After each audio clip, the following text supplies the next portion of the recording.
Welcome to the tale of deceitful circumstances. The magistrate eyed me through his reading glasses and uttered, Mr. Brennan, your wife's account of forsaking her career appears solidly substantiated. In the absence of contradictory evidence, I am inclined towards granting substantial alimony. It was then that my legal representative rose from his seat, delivering a phrase that transformed everything. Your Honor, he declared, I have witnesses. I am Kyle Brennan. Aged 41, a civil engineer, bound in matrimony for 14 years to a woman I believed I knew. This chronicles the transformation of my divorce trial into a criminal investigation, and how the individual I trusted most turned out to be someone I never truly comprehended before. Allow me to recount events 6 months earlier. Kara and I crossed paths in graduate school. She was earning her MBA at Northwestern, while I completed my master's in structural engineering. She was intelligent, career-oriented, and tenacious. She had secured a position at Thornfield Analytics before graduation, a mid-sized strategy firm situated in downtown Chicago. I was amazed. She discussed client presentations, travel itineraries, and the pressures of corporate life with an ease that suggested she had experienced it firsthand. We got married 3 years after graduation. She continued working at Thornfield, or so I assumed, while I joined a construction firm. Our lives appeared ordinary. She left for work every morning at 7:30. She returned around 6, grumbled about her boss, Gregory, shared tales of office politics. She displayed emails on her phone, company newsletters, meeting invites, project updates. There was no cause to question any of it. We had 2 children. When our daughter Ivy was born, Kara said she'd take a 3-month maternity leave. Upon the birth of our son Mason 2 years later, she did the same. Each time she showed me the necessary paperwork, leave approval forms, benefit continuation letters, return to work schedules. Everything seemed authentic. However, cracks began to appear last year. I was promoted to senior project manager, which meant improved pay but extended hours. In Evanston, I was managing a hospital expansion and the schedule was grueling, leaving at 6 in the morning and returning at 8 in the night. Kara seemed to comprehend, or claimed so. She conveyed that her career had taken a hit due to my ambitions, having declined promotions to ensure family stability while I ascended. This realization filled me with guilt.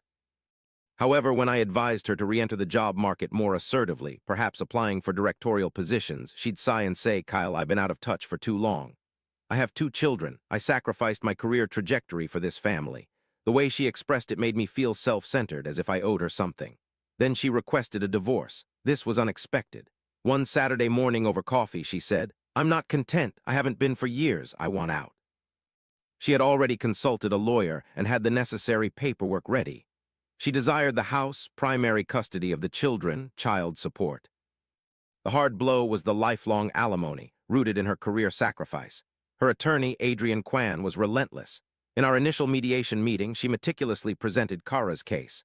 Kara was a promising figure at Thornfield Analytics, destined for senior management. She forfeited promotions and professional growth opportunities to cater to my career demands. She prioritized the family while I advanced, building my resume. At 40, she became obsolete in her field.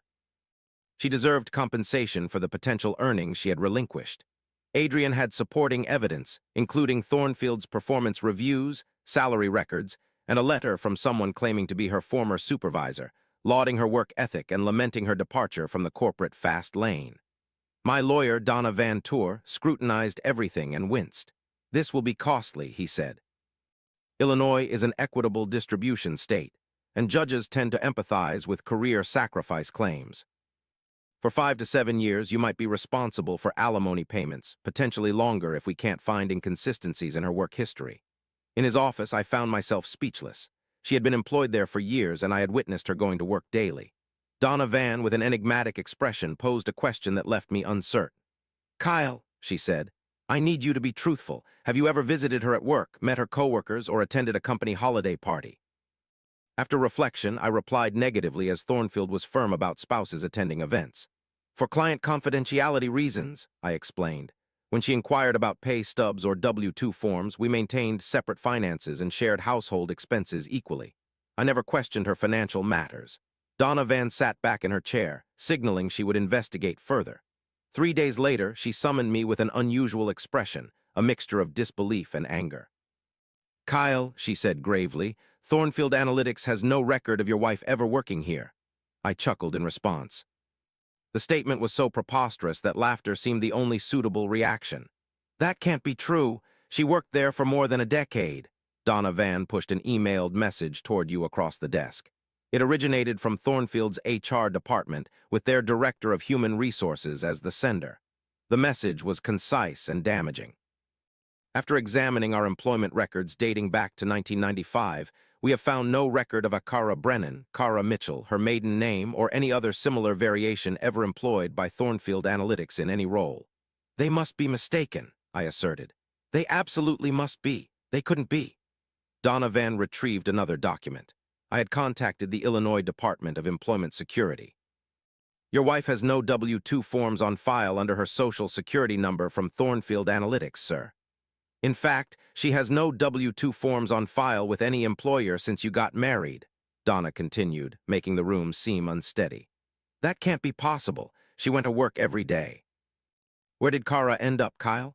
I didn't have any information, Donna Van continued her search. She enlisted a private investigator named Lee Ortiz, a former detective specializing in fraud cases. Lee began tracing Kara's daily activities. For 2 weeks, he followed her and recorded every move. The findings made me feel sick. Kara didn't go to an office. Instead, she frequented a coffee shop in Lincoln Park called Grounded.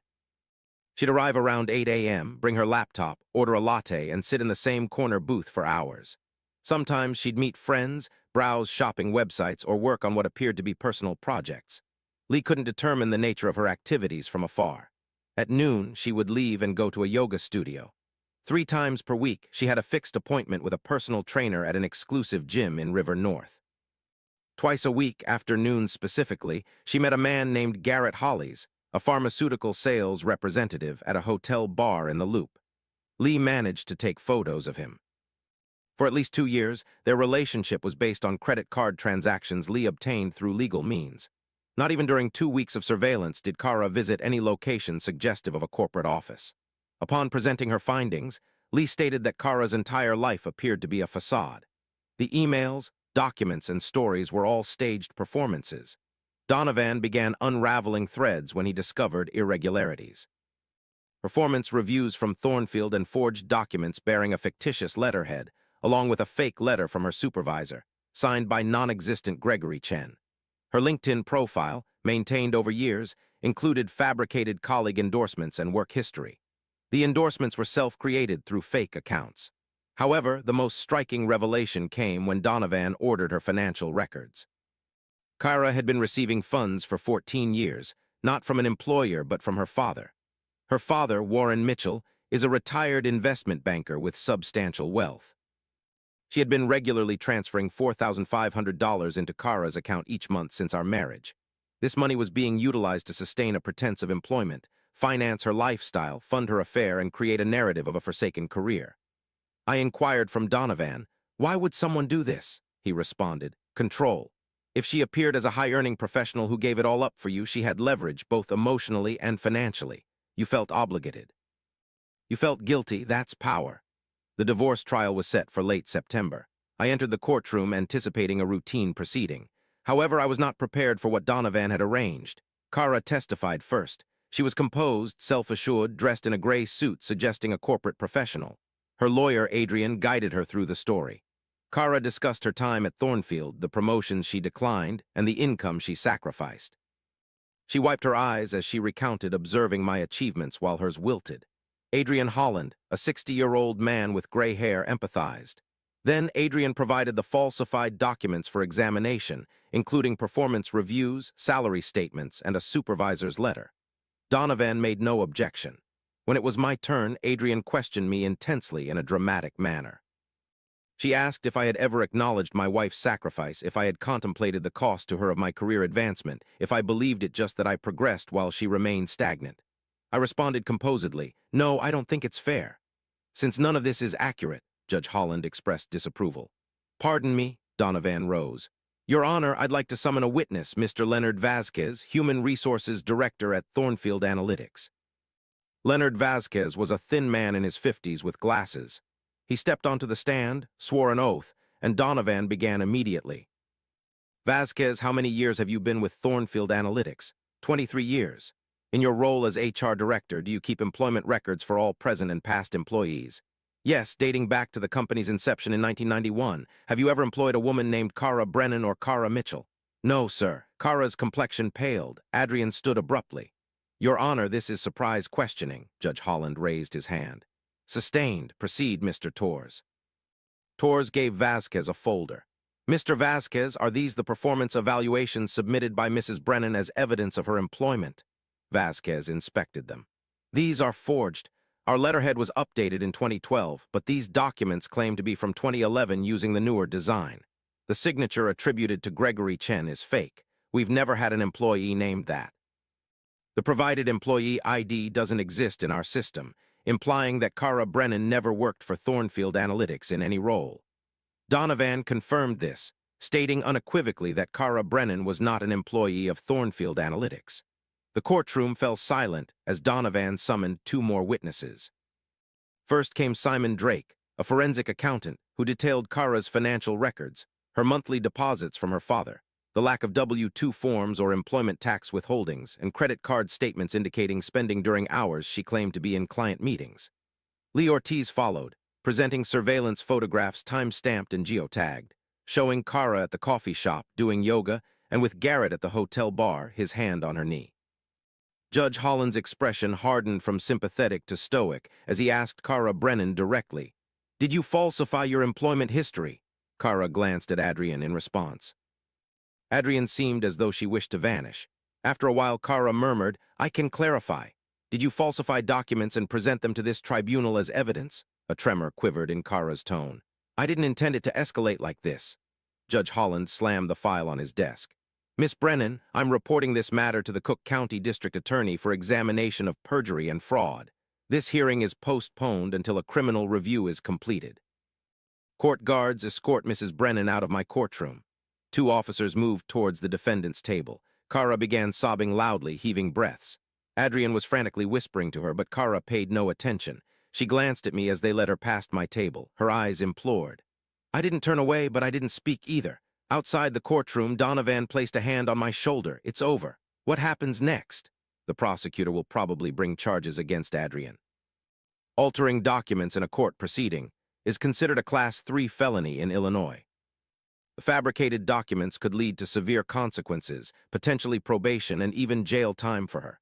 Her alimony claim is invalid, and the custody arrangement will be reevaluated due to fraud, likely granting you primary custody. I found myself on a bench in the hallway trying to comprehend it all 14 years of intricately woven deception. "Why did her father assist?" I queried. Donovan sat beside me.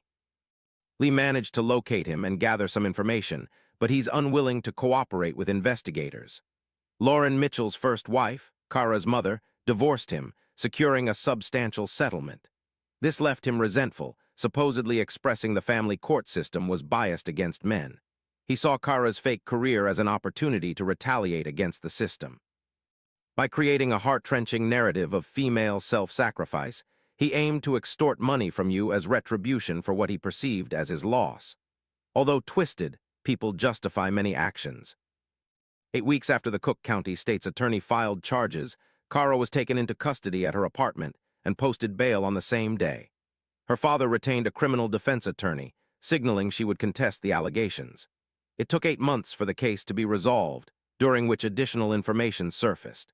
The investigator discovered 2 prior relationships where Kara had employed similar strategies, constructing employment fantasies to deceive partners. Neither party had pressed charges, but both corroborated the pattern upon interview. The relationship with Garrett began shortly after Mason's birth. He was aware of her fabricated job and found it amusing. They joked about it during drinks, as suggested by recovered text messages from her phone. In May, Kara accepted a plea deal. She admitted guilt to perjury and fraud, receiving 3 years of probation, 500 hours of community service, and an order to pay $47,000 in restitution, the total cost of legal fees and investigation. The divorce was concluded in June. I was granted primary care. She receives visitation every alternate weekend under supervision. No alimony is paid, and assets were divided only to the extent required by law. She took her personal items and her vehicle. The house remains with me. Ivy and Mason struggled with this change. I did not deceive them, but also didn't disclose all details. I informed them their mother had made some mistakes, which adults sometimes make that can cause pain to those they care about, and that we would all need time to recover. They are currently undergoing therapy, as am I. Warren Mitchell severed Kara's financial support following her acceptance of the plea deal. She now resides in a studio apartment in Rogers Park, holding down her first legitimate job in over 10 years at a department store. She phones the kids once a week. Interactions are tense and brief. Garrett stopped responding to my calls following her arrest. Occasionally, I pass by the coffee shop in Lincoln Park, pondering how many hours she spent there constructing false narratives, how numerous lattes she purchased while simulating sending work emails, and how frequently she rehearsed conversations about Gregory and client presentations and quarterly reviews. People query if I'm resentful, but I can't find an answer to that question. My career seems insufficient for the feelings it stirs within me. Instead, it's more like mourning a person who was never real. In this divorce, I didn't lose my wife. Rather, I realized I never had one. There's an unusual sense of liberation in that revelation. No more guilt over my career, no more belief that I took something from her that she sacrificed for me, no more tiptoeing around her bitterness. Since the divorce, I have immersed myself in work. The hospital project ended early. My firm elevated me to principal engineer for a downtown convention center venture. Ivy earned honor roll status. Mason joined a soccer team. Our life is authentic, chaotic, and multifaceted, yet genuine. Recently, an email arrived from Leonard Vasquez of Thornfield Analytics, who had become aware of the case during the court proceedings and wanted to follow up. We met for a genuine cup of coffee, unlike the theatrical presentations Kyra had been orchestrating, which I found astounding. The precision in those falsified documents was impressive. If I hadn't insisted on verification, it might have succeeded. What tipped Donovan off? I inquired. He said it was the overly generic language. Authentic corporate documents contain specific terminology, acronyms, and references to particular projects. Hers read as if written by someone who had researched what a performance review should look like, but had never actually received one. For years, all that labor was in vain as authenticity eluded her, for although one can simulate appearances, it is the minute details that betray the falsehood. A folder Donovan handed me following the hearing remains with me, housing all the fabricated records, hidden camera images, and financial statements. In a filing cabinet within my home office, these items reside, perhaps as a testament to the truth of the events, or maybe as a reminder that trust is precarious, but embracing cynicism is detrimental. Ivy posed a question to me last week about remarriage. We were preparing spaghetti and meatballs, her favorite dish.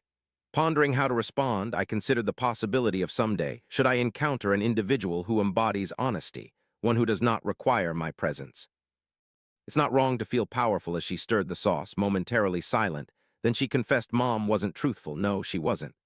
Are you disheartened by this revelation every day? Yet I am also thankful that we discovered the truth. She glanced at me with eyes that mirrored her mother's, a face growing more like hers.